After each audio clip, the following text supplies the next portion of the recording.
Hey, this is Steve Sims, and you're listening to The Art of Making Things Happen, the podcast.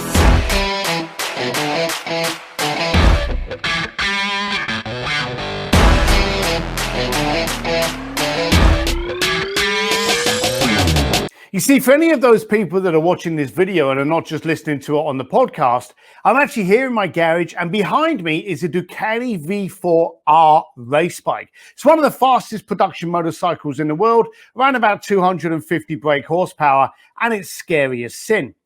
And I take this onto the racetrack. Now, I've got a lot of friends that have got supercars, sports cars, hypercars, and the same with motorbikes. They've got some fantastic machinery in their vehicles, and they don't use it on the racetrack. In fact, a lot of them have actually said, I'm never going to take that on the racetrack. And monetarily, I can understand why. A lot of them don't want to take a $500,000 car on a racetrack in case something goes wrong. And that's fine. But you can drive a Ferrari down to the local supermarket and you can pick up your loaf of bread and your milk and drive home.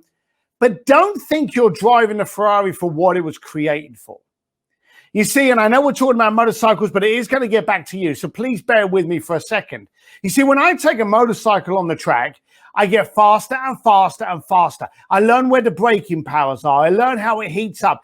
I've noticed, and you can ask anyone that goes on a racetrack or anyone knows about any kind of sports machinery at all, they come alive around 6,000 RPM plus. I can run this bike up to 16,000 RPM, okay?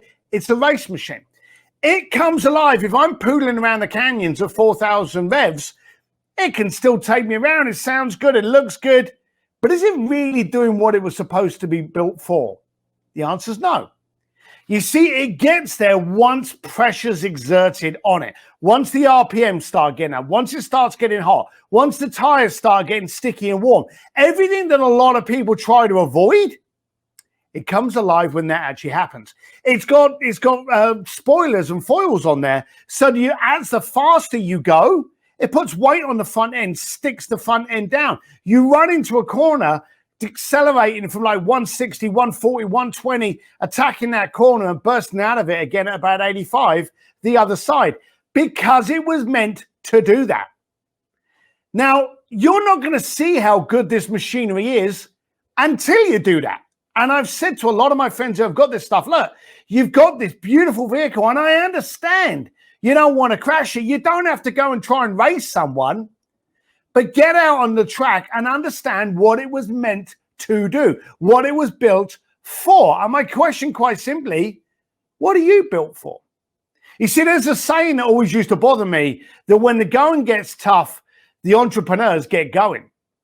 I'm not sure that's actually accurate, but I do understand what it means. We work under pressure, no matter what the pressure is. Political, pandemic, recession. We come alive. Why?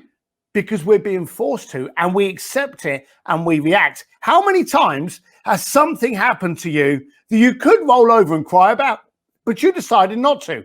You decided to do something about it. Hey, you may have rolled over and cried once you've actually got it done, but how many times have you actually come out the other side and you worked it and you won and you've gone, whew, I don't know how I got away with that. Well, I do, because you work well under pressure.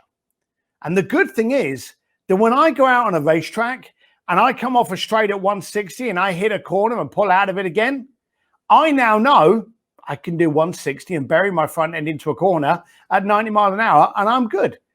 It's my new normal. We're in a pandemic. We've got a political change coming up as well. We've got a lot of things that are going to make us uncomfortable.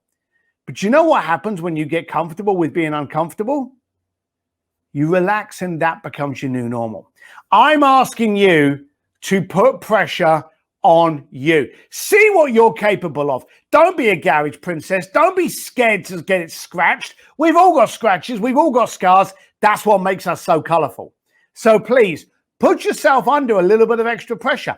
Take on that extra client that's maybe pushing things a little bit too much. Accept that contract that maybe is going to make you work a few extra hours.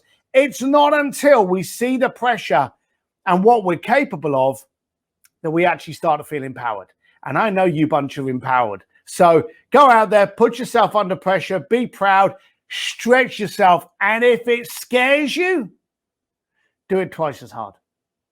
This is Steve Sims, The Art of Making Things Happen. Look forward to chatting with you in the future. Bye.